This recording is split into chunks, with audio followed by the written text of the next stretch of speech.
Tap the welcome back students. आज हम लोग एक नए अध्याय के साथ आए हुए हैं।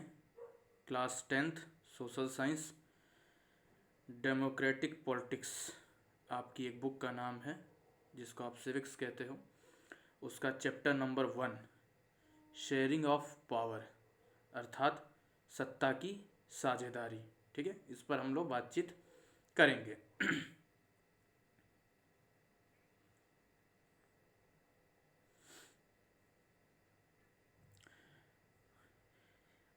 हम ये मानते हैं कि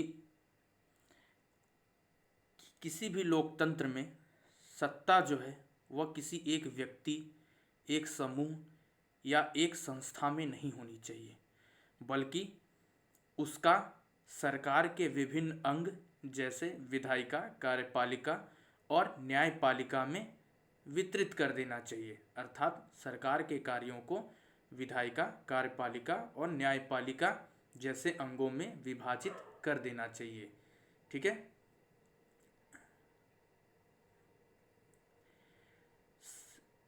शक्ति के इसी विकेंद्रीकरण को सत्ता की साझेदारी कहते हैं। ठीक है।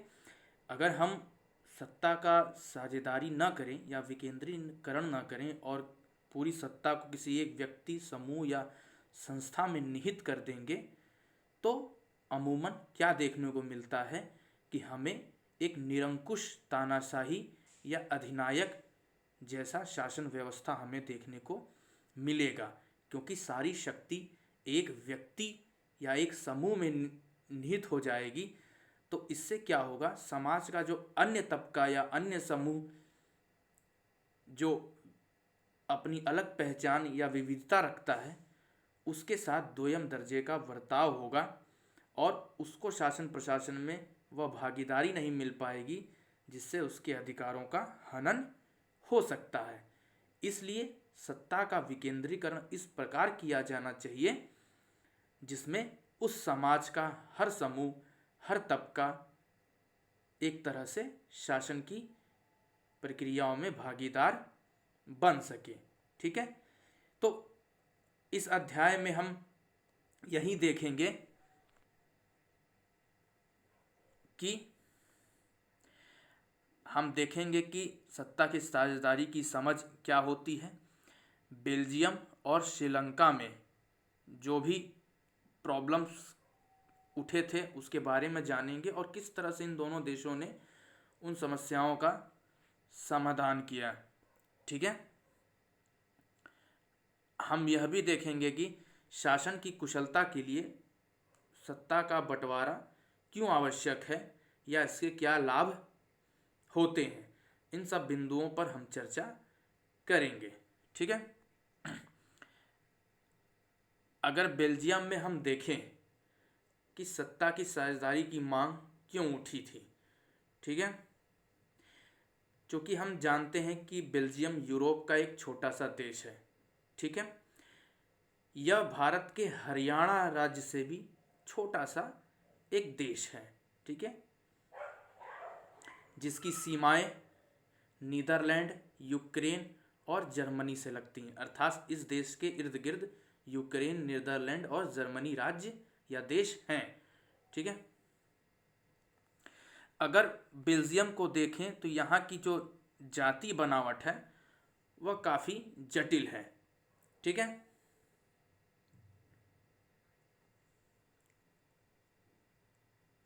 जातीय बनावट का मतलब होता है कि समाज का हर समूह अपने आप को सांस्कृतिक या भाषायिक रूप से अलग अलग मानता है। यानी कि हम सांस्कृतिक या भाषाई रूप से अलग अलग हैं।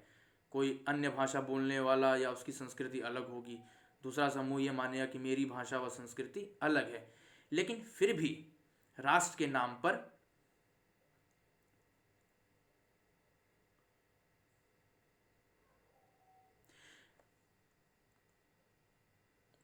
वह यह मानकर कि हमारा इतिहास, हमारी संस्कृति साझी है, हमारे पूर्वज एक हैं, इस आधार पर वह एक राष्ट्र के रूप में रहने को स्वीकार करता है, लेकिन फिर भी अपनी अलग पहचान को भी बनाए रखने का प्रयास करता है।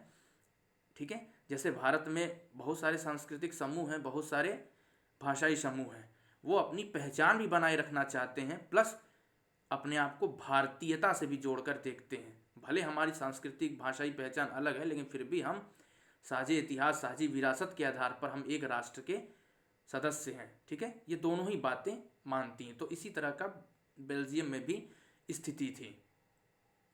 ठीक है, अगर हम देखें बेल्जियम में,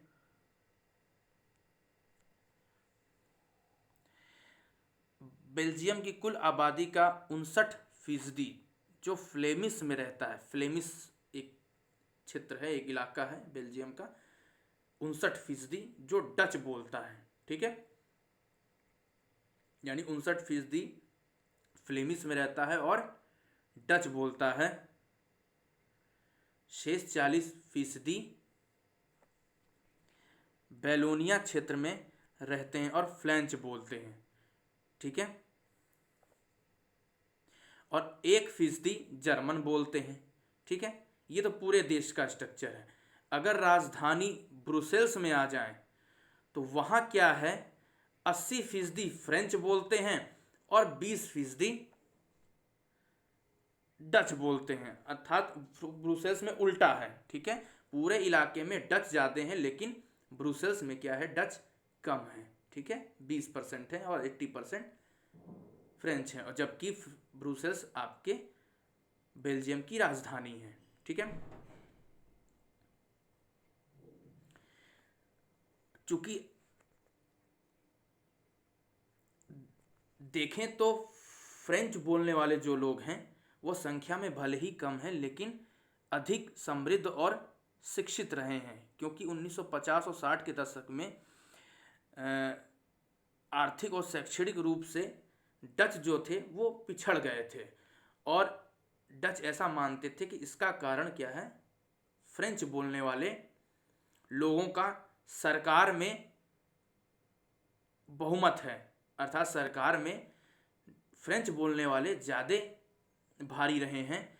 इस वजह से डच मानते थे कि उनकी आर्थिक व शैक्षणिक स्थिति उतनी बेहतर नहीं हो पाई, जबकि वो संख्या में ज़्यादा थे और सरकार में भी इनका डच लोगों का प्रतिनिधित्व कम था। ठीक है, ये समस्या बेल्जियम में थी। अगर श्रीलंका में देखें क्या समस्या थी, तो श्रीलंका की अपनी एक समस्या है। ठीक है, श्रीलंका में 2 करोड़ की आबादी है, इसमें भी बहुत सारे जातीय और भाषाई समूह के लोग निवास करते हैं। ठीक है, सबसे प्रमुख सिंघली हैं जो 74% हैं, तमिल 18%, तमिल में भी 2 समूह हैं, श्रीलंकाई तमिल जो 13% हैं, और भारत के तमिल जो उपनिवेशी काल में अंग्रेजों द्वारा यहाँ लाए गए थे, उनकी संख्या 5% है।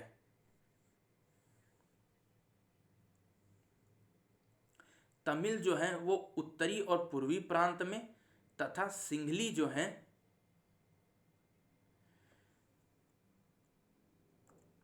बौद्ध हैं, यानी कि जो तमिल अधिकतर कहाँ रहते हैं, उत्तरी और पूर्वी हिस्से में श्रीलंका आगे, और जो सिंघली भाषा बोलने वाले लोग हैं वो ज़्यादातर बौद्ध हैं। ठीक है, तमिलों में कुछ हिंदू और कुछ मुसलमान हैं, और ईसाई 7% हैं पूरे देश में जो हिंदी और तमिल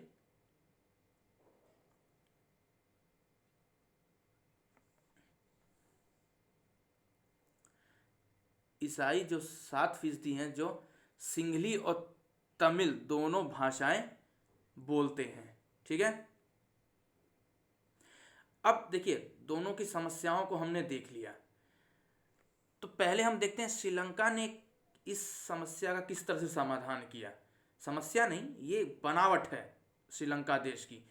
तो क्या इसका समाधान निकाला श्रीलंका ने, तो हम देखते हैं कि श्रीलंका ने बहुसंख्यकवाद को, यानी कि जो मेजोरिटिज्म जो है, यानी कि सिंघली जो 74% थे, उन्हें क्या है ज़्यादा सरकार में, नौकरियों में या शिक्षा में इनको ज़्यादा प्रतिनिधित्व दिया गया।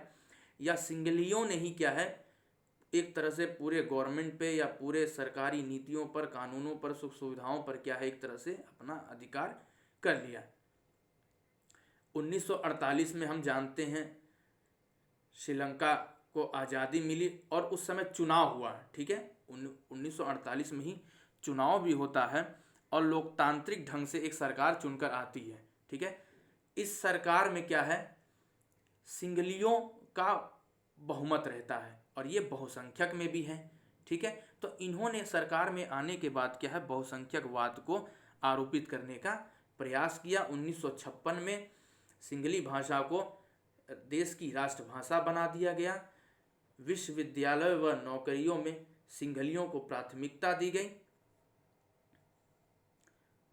तथा बौद्ध धर्म को बढ़ावा दिया गया। वहीं तमिलों को ऐसा लगा जब उन्हें सारे अधिकारों से वंचित कर दिया गया, नौकरियों व शिक्षाओं से वंचित कर दिया गया और बौद्ध को धर्म बना दिया गया और बढ़ावा दिया जाने लगा, तो तमिलों को ये लगा कि उनकी संस्कृति और भाषा का क्या है एक तरह से सरकार क्या अनदेखा कर रही है और उन्हें क्या है परायपन का एहसास हो रहा है, ठीक है।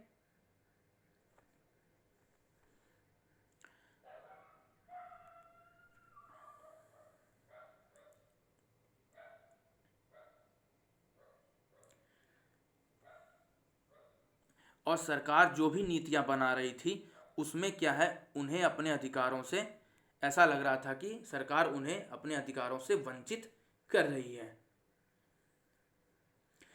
तब इसके लिए तमिलों ने क्या अपनी पहचान, अपनी संस्कृति या अपनी भाषा के विकास के लिए संघर्ष प्रारंभ किया, ठीक है। जाहिर सी बात है जब किसी तबके को इस तरह से बर्ताव किया जाएगा, लेकिन हमेशा ही तमिलों के मांगों को नकारा गया, ठीक है। इसके एवज में तमिलों ने क्या है उत्तरी और पूर्वी हिस्से को मिलाकर, श्रीलंका के उत्तरी और पूर्वी हिस्से को मिलाकर एक स्वतंत्र ईलम नए देश की मांग रखी कि हमें एक नया देश हमें दे दो जो जहां तमिल बहुल्य क्षेत्र है, जो उत्तरी और पूर्वी हिस्से जहां तक अधिकतर लोग तमिल रहते हैं, उसके लिए उन्होंने एक स्वतंत्र ईलम नाम से एक अलग देश की मांग की, ठीक है। इसके लिए क्या है, इसके लिए तमिलों ने एक राजनीतिक पार्टी का भी गठन किया और अपनी मांग को जोरदार तरीके से उठाया, लेकिन सरकार ने इनकी मांगों को नहीं माना और दमनकारी तरीके अपनाए, ठीक है। इसके एवज में क्या है पूरा श्रीलंका क्या गृह युद्ध के चपेट में आ गया, ठीक है। और ये जाकर 2009 में जाकर फिर क्या है एक समझौता होता है और फिर एक तरह से शांति बहाल हो पाती है, लेकिन इतने वर्षों तक क्या है एक तरह से 20-30 वर्षों तक क्या है वहाँ नरसंहार, गृह युद्ध जैसी स्थिति चल रही है। तो हमने देखा जो श्रीलंका की जो जाति बनावट थी उससे किस तरह से श्रीलंका निपटने का प्रयास किया और गृह युद्ध की आग में झुलस गया।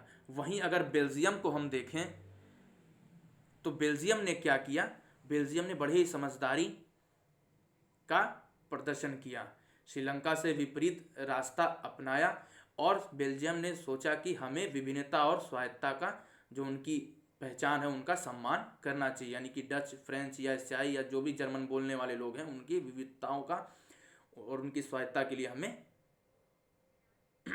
प्रयास करना चाहिए। और 1970 से 93 के मध्य संविधान में 4 बड़े प्रमुख संशोधन किए गए, जिसमें पहला जिसमें यह था कि तय किया गया कि सरकार में डच और फ्रेंच दोनों भाषा बोलने वाले मंत्री समान होंगे, भले संख्या में कम बेसी जो भी होगा लेकिन मंत्री दोनों के समान होंगे, यानी दोनों भाषाओं को समान प्रतिनिधित्व दिया गया, संविधान में लिख दिया गया। दूसरा यह संशोधन किया गया कि कुछ विशेष कानून तभी बन सकते हैं जब दोनों ही भाषा के मंत्रियों द्वारा या दोनों ही भाषाओं के समूहों द्वारा क्या है उस कानून के पक्ष में बहुमत हो, अर्थात अगर 50 मंत्री फ्रेंच के हैं, 50 मंत्री डच के हैं, तो कोई विशेष कानून तभी पारित होगा जब दोनों ही समूहों के मंत्री क्या है, अपने बहुमत से उस कानून को पारित करेंगे। ओवरऑल बहुमत तो चाहिए ही चाहिए, प्लस दोनों भाषाओं का अपना अपना अलग अलग मंत्रियों का बहुमत भी चाहिए, ठीक है, तब वो कानून बन पाएगा। तीसरा संशोधन यह किया गया, जो फ्लेमिश और बेलोनिया जो दो इलाके थे, जो दो राज्य थे बेल्जियम के, उसके लिए क्या एक अलग सरकार की व्यवस्था की गई, यानी केंद्र सरकार ने कुछ शक्तियां एक तरह से इन दोनों राज्यों को दे दी गई। अर्थात अब केंद्र की सरकार हो गई और दो फ्लेमिश और बेलोनिया के लिए दो अलग सरकारें हो गई, ठीक है, और ये अपने अधिकार क्षेत्र में स्वतंत्र रूप से निर्णय ले सकती थी, ठीक है, ये केंद्र सरकार के अधीन नहीं थी। चौथा संशोधन यह किया गया कि एक तीसरे सरकार का गठन किया गया, जिसे सामुदायिक सरकार कहा जाता है, ठीक है। इसमें क्या था, इसमें यह प्रावधान था कि जो एक ही भाषा के लोग जहां रहते हैं वे अपने सदस्यों को चुनेंगे, और ये सरकार क्या है, उन समूहों की भाषा या संस्कृति के संबंध में फैसले लेगी या निर्णय करेगी, ठीक है। और इसका क्या परिणाम हुआ कि बेल्जियम क्या है, गृह युद्ध की विभीषिका से बच गया, और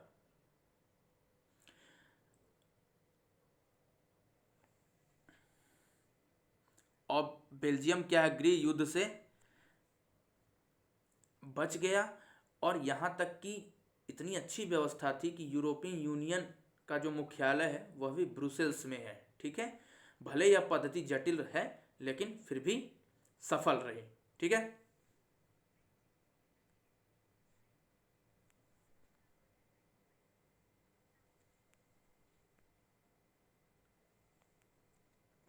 आप लोग नोट करते जाएंगे।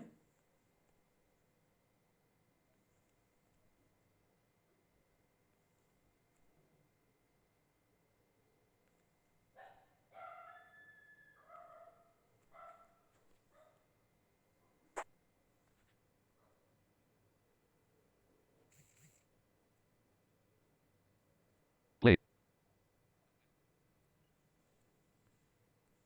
Next page. Double tap to add. तो बेल्जियम को लगा कि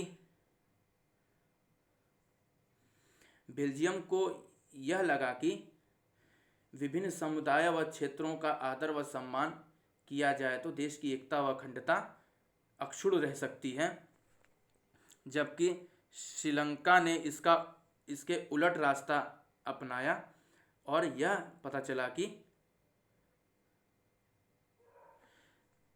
जिसमें क्या है, बहुसंख्यक द्वारा अन्य समूहों पर एकाधिकार कर लिया गया, उन पर प्रभुत्व स्थापित किया गया, और जिसका परिणाम यह निकला कि पूरा श्रीलंका के है गृह युद्ध की विभीषिका में जूझता रहा, ठीक है। अब हम प्रश्न ये आता है कि सत्ता की साझेदारी की जरूरत आखिरकार क्यों है, ठीक है। इसके पक्ष में दो तर्क दिया जाता है। सत्ता की साझेदारी कर देने से क्या होता है कि विभिन्न समुदायों के बीच टकरावों का क्या है, अंदेशा खत्म हो जाता है, जिससे क्या होता है कि जिससे उस देश में हिंसा कम हो जाती है, और यह हिंसा का कम होना क्या है, एक तरह राजनीतिक स्थिरता का परिचायक है। अर्थात हिंसा नहीं होगी किसी देश में तो क्या है, वहाँ की राजनीति क्या स्थिर होगी, जो भी सरकार चुनी जाएगी वो स्थिर होगी, और स्थिर रहकर वह सबके बेहतर के लिए काम कर सकेगी। और बहुसंख्यकवाद क्या है, वो देश की एकता और अखंडता के लिए घातक हो सकता है, जैसा कि हमने श्रीलंका में देखा।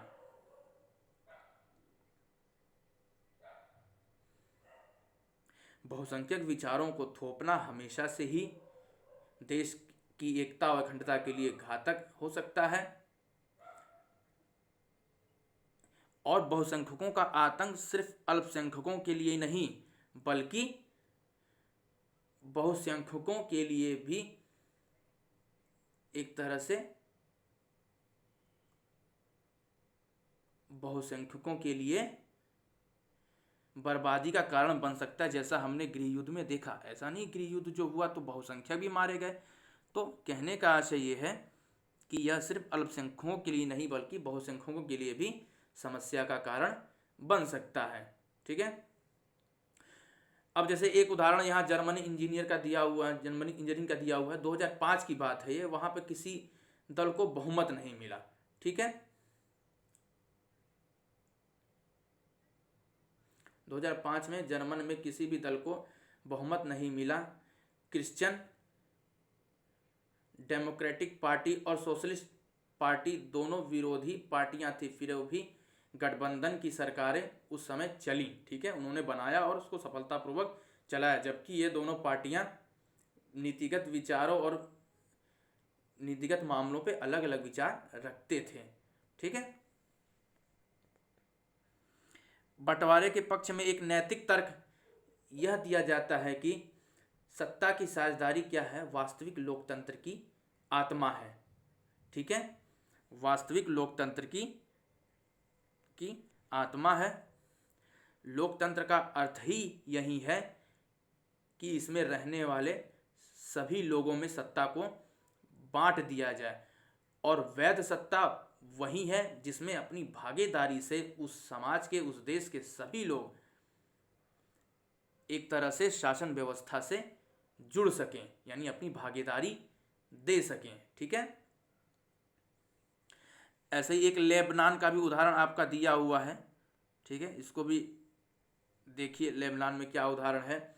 लेबनान में भी एक काफ़ी गृह युद्ध जैसी स्थिति रही थी एक टाइम, और ईसाई मुसलमान शिया सुन्नी जैसे, ठीक है, ऐसे विविधताएं वहाँ पर थीं, और ये भी गृह युद्ध की विभीषिका से झेला था। और जब गृह लड़ाई के बाद क्या है, और सत्ता के बंटवारे पर सहमति हुई, और यह तय हुआ कि समझौते में कि देश का राष्ट्रपति मेरोनाइट पंथ का कोई ईसाई होगा। ठीक है। यानी राष्ट्रपति पद के लिए ऐसा ही व्यक्ति खड़ा हो सकता है जो मेरोनाइट पंथ का कोई क्या होगा, कैथोलिक होगा। ठीक है। और प्रधानमंत्री सिर्फ सुन्नी मुसलमान बन सकता है। उप प्रधानमंत्री के लिए ऑर्थोडॉक्स ईसाई, और संसद के अध्यक्ष के लिए शिया मुसलमान ही यह पद ग्रहण कर सकता है। हर पद के लिए क्या है, अलग अलग कम्युनिटी को क्या है, एक तरह से निश्चित कर दिया गया। ठीक है। कि राष्ट्रपति के लिए कैथोलिक होगा, मेरोनाइट पंथ का कैथोलिक, प्रधानमंत्री के लिए सुन्नी मुसलमान, उप प्रधानमंत्री के लिए ऑर्थोडॉक्स ईसाई, और संसद के अध्यक्ष के लिए यानी स्पीकर के लिए कौन, शिया मुसलमान। ठीक है। अब आप कहोगे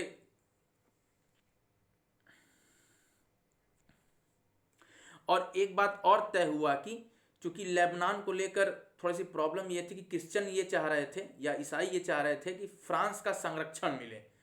ठीक है।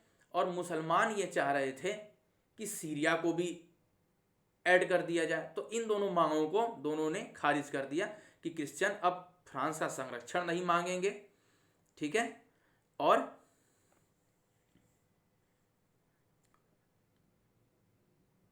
और मुसलमान सीरिया को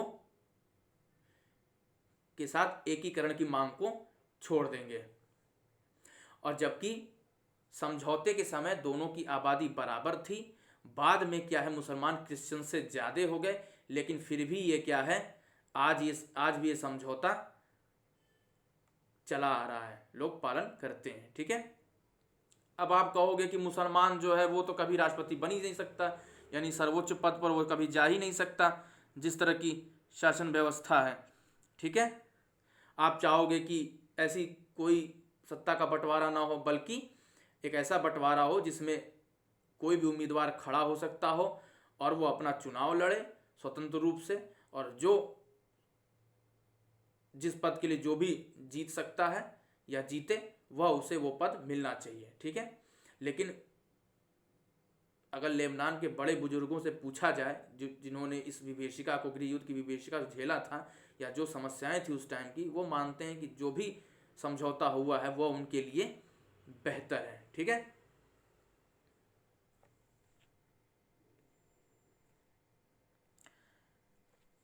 अब हम लोग आगे चलेंगे, आप लोग नोट डाउन करते रहेंगे। अब देखेंगे क्या है, सत्ता के साझेदारी के कौन कौन से रूप हमें दिखाई देते हैं, ठीक है। यानी कि सत्ता के बंटवारे के कौन कौन से रूप हो सकते हैं। चूंकि राजनीतिक सत्ता का बंटवारा नहीं किया जा सकता, अर्थात कोई देश अपनी विविधताओं के लिए वह अपने देश को कई भागों में विभाजित नहीं कर सकता, ठीक है। इसलिए क्या है, सत्ता का विभाजन करना जरूरी समझा और सत्ता को साझेदारी के आधार पर बांटने का एक तरह से विकल्प आया। आप परंपरागत रूप से देखो तो हमेशा से यही माना जाता था कि सत्ता एक व्यक्ति या एक संस्था में निहित होनी चाहिए, ठीक है। और हमेशा से ही राजतंत्र के रूप में ये हम देखते रहे हैं। लेकिन जैसे जैसे लोकतंत्र का एक विकल्प हमारे सामने आया तो, और लोकतंत्र का यह आधार है कि जनता सरकार की शक्ति का प्रमुख केंद्र है और पूरे सरकार को क्या है, विभिन्न समूहों और में बांटना चाहिए और विभिन्न समूहों के विचारों का पूरा सम्मान होना चाहिए, उनकी संस्कृति भाषा का सम्मान होना चाहिए और सरकार में उनकी भागीदारी सुनिश्चित किया जाना चाहिए, ठीक है। और इसी आधार पर आधुनिक रूप में हम देखें तो 4 तरह के सत्ता के साझेदारी के विभिन्न रूप हमें दिखाई देते हैं, ठीक है। जिसमें पहला है क्षैतिज बंटवारा, ठीक है। सरकार के विभिन्न विधायिका, कार्यपालिका, न्यायपालिका में सत्ता का बंटवारा कर दिया जाता है। अर्थात एक सरकार के भीतर ही क्या है, विधायिका, कार्यपालिका व न्यायपालिका में सत्ता का बंटवारा कर दिया जाता है। इसे क्षैतिज वितरण कहते हैं, ठीक है। इसमें विभिन्न अंग क्या हैं,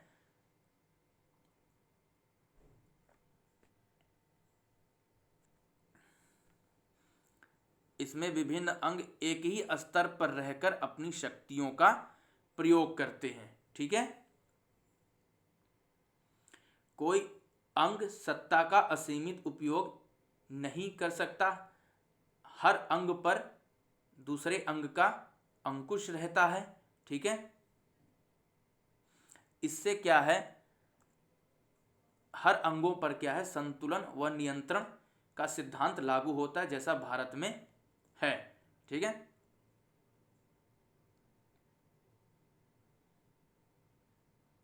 जैसे भारत में विधायिका, कार्यपालिका व न्यायपालिका के बीच नियंत्रण व संतुलन का सिद्धांत क्या है, लागू है, ठीक है। यानी विधायिका का काम कानून बनाना, कार्यपालिका का काम उसको लागू करना और न्यायपालिका का काम जो भी कानून बनाए गए हैं वह वैधानिक है या नहीं, न्यायपूर्ण है या नहीं, इसकी जांच करना, या कोई भी विवाद होता है तो उसका निपटारा करना, ठीक है। यानी शक्तियां अलग अलग हैं और किसी अंग को असीमित शक्ति नहीं प्राप्त है, ठीक है। और दूसरा है क्या, ऊर्ध्वाधर बंटवारा, ठीक है। दूसरा क्या है, ऊर्ध्वाधर बंटवारा है।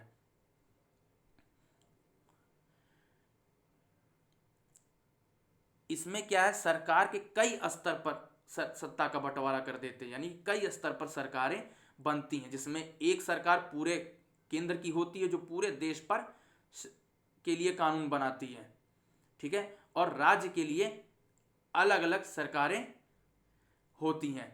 इसमें क्या होता है कि ऐसा बंटवारा जो देश करता है वो अपने संविधान में क्या, केंद्र और राज्यों के अधिकारों का एक तरह से पृथक पृथक हिसाब लिख देता है कि केंद्र की क्या शक्तियां होंगी और राज्य की क्या शक्तियां होंगी, वो संविधान में इसका सीधा स्पष्ट उल्लेख कर दिया जाता है। और इससे एक तीसरे, और इसमें और विकेंद्रीकरण के तीसरे स्तर की सरकार भी हो सकती है, जिसको ग्राम पंचायत या नगर स्तर पर, शहर के स्तर पर हम कर सकते हैं। तो इस तरह के बंटवारे को क्या हम ऊर्ध्वाधर बंटवारा कहते हैं। ठीक है, यानी इसमें कई स्तर पर सरकारें होती हैं। पहला केंद्र स्तर पर जो पूरे देश के लिए कानून बनाती है। दूसरा उस देश में जितने राज्य होते हैं उनकी अलग सरकारें होती हैं, वह अपने राज्य क्षेत्र में क्या है कानून बनाने व फैसले लेने के लिए स्वतंत्र होती हैं। तथा तीसरा स्तर भी हो सकता है जिसको स्थानीय सरकार कहते हैं, जिसमें ग्राम पंचायत या नगर या शहर पंचायत के रूप में भी सरकारें हो सकती हैं, जो जिले या उस गांव या शहर में शासन प्रशासन की स्थिति को देखती हैं। ठीक है, Next page. Double tap to act. और तीसरा देखें, भाषाई व सांस्कृतिक समूहों के बीच बंटवारा। ठीक है, अगर किसी देश में सांस्कृतिक या भाषाई या धर्म के आधार पर विविधता अधिक है तो उस देश को प्रयास यह करना चाहिए कि भाषाई या धार्मिक आधार पर भी क्या है सांस्कृतिक आधार पर भी सत्ता का बंटवारा कर दिया जाना चाहिए।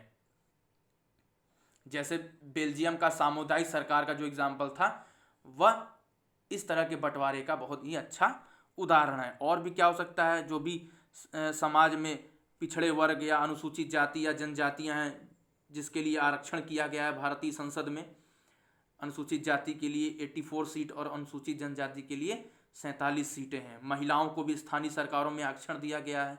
तो इस तरह से विभिन्न प्रकार की जाति व सांस्कृतिक समूहों को भी क्या है सरकार में आरक्षण या उनको भी क्या है हिस्सेदार बनाकर इस तरह की व्यवस्था को या इस तरह से बंटवारे किए जा सकते हैं।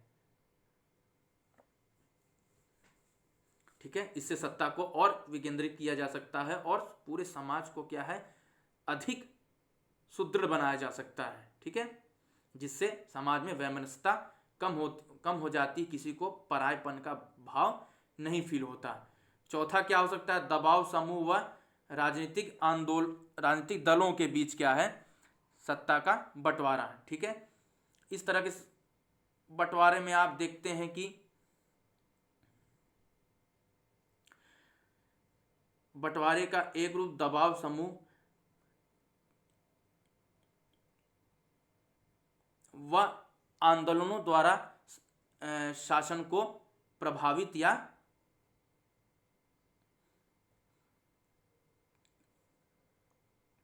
और नियंत्रित करने में भी देख सकते हैं। यानी हम देखते हैं कि बहुत सारे प्रेशर ग्रुप्स बन जाते हैं या बहुत सारे आंदोलन ग्रुप्स होते हैं, जैसे मजदूरों का संगठन होता है, व्यावसायिक संगठन होता है, विद्यार्थियों का संगठन होता है, धार्मिक संगठन होते हैं, जो अपने प्रेशर दबाव डालकर आंदोलन करके भी क्या है सत्ता को एक तरह से प्रभावित और नियंत्रित करते हैं। तो एक तरह से ये भी किसी न किसी तरह से अपना रोल प्ले कर रहे हैं। ठीक है, लोगों के सामने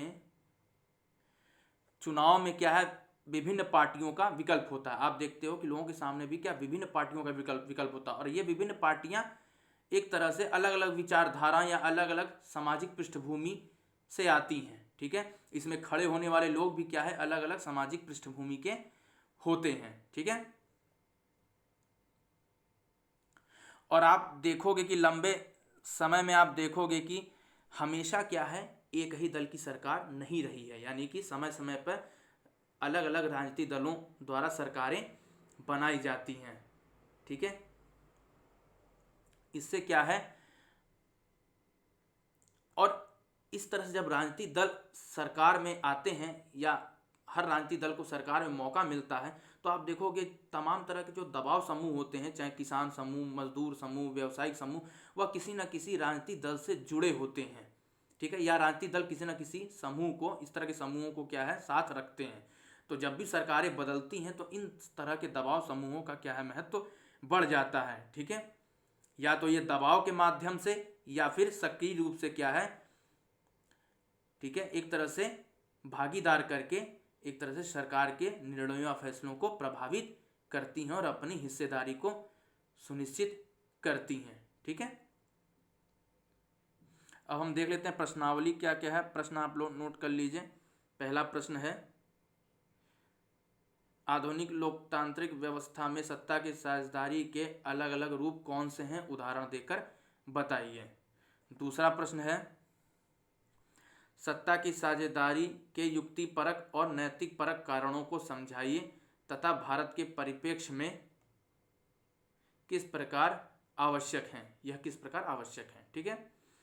तीसरा प्रश्न यह है, बेल्जियम और श्रीलंका के में जो साझेदारी हुई उसके प्रमुख प्रावधानों को बताना है। ठीक है। क्षैतिज और ऊर्ध्वाधर में सत्ता की साझेदारी, चौथा प्रश्न है, क्षैतिज और ऊर्ध्वाधर में सत्ता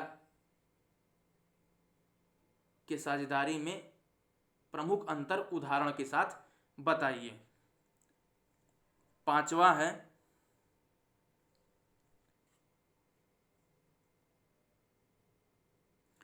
कि भाषाई व सांस्कृतिक बंटवारे के आधार पर या दबाव समूह या राजनीतिक आंदोलनों के आधार पर जो सत्ता का बंटवारा किया जाता है वह किस प्रकार, ठीक है, वह किस प्रकार अल्पसंख्यकों व पिछड़े वर्गों के अधिकारों की रक्षा करता है। यानी अगर इस तरह का बंटवारा किया जाए, भाषाई या सांस्कृतिक आधार पर सत्ता का बंटवारा किया जाए या दबाव समूह या राजनीतिक दलों के आधार पर सत्ता का बंटवारा किया जाए और इस आधार पर प्रशासनिक सुधार किए जाएं, तो किस प्रकार यह अल्पसंख्यक और पिछड़े वर्गों या महिलाओं के लिए एक तरह से हितकारी होगा। ठीक है, तर्क दीजिए। छठवां प्रश्न है लास्ट, बेल्जियम और श्रीलंका के भाषाई व सांस्कृतिक विभाजनों को क्या है, मानचित्र पर दर्शाइए। अर्थात बेल्जियम श्रीलंका से जो भी संबंधित जो भी क्षेत्रों के नाम हैं उनको दर्शाना है, अर्थात फ्लेमिश, बैलोनिया, ब्रुसेल्स, ठीक है, उत्तर पूर्व जो तमिल था श्रीलंका में, ठीक है, इन सब क्षेत्रों को आपको दर्शाना है। इसी के साथ यह अध्याय समाप्त हो गया पूरा।